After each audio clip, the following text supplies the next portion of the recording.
Bəs filan Məşədi, Kərbəlayı, Hacı içki süfrəsində oturur axı. Bəs filan hicablı toyda kişilərin qarşısında rəqs edir axı. Bəs filan hicablı naməhrəmlə əl-ələ verib görüşür axı. Bəs filan hacı bizlə görüşür, qucaqlaşır. Sən niyə görüşmürsən? Sən niyə bizə əl vermirsən? Əgər bu günah olsaydı, onlar da etməzdi axı. Harda yazılıb ki, filan hacı filan əməli edirsə o düzgündür. Dinin dediyi sözdür. Harda yazılıb? Mənbə haradır? Kim deyir bunu? Harda özünüzə sərf eləyib? Bəli, Hacı, Məşədi, Kərbəlayı olur höccət. Yəni mənim üçün bir dəlil, bir mənbə. Harda sərf eləmir? Bəli, Kərbəlayılar belə edir, Məşədilər elə edir. Qurana baxanda, imamlarımızın kəlamlarına baxanda görürük ki, bəli, namaz vacibdir. Amma ziyarətə gedib namaz qılmır. Heç ziyarətə getməsən də sənin namaz vacibdir.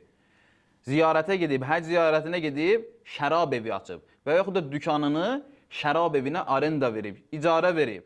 Bəzən görürsən ki, heç Məşhədə, Kərbalaya getməyib, amma dinin bütün vacibatlarına əməl edir. Ondan deyil ki, biz gərək Qurani Kərim və Əhl-i Beyt əleyhissalamın kəlamlarına baxıb dindən çıxarış edək.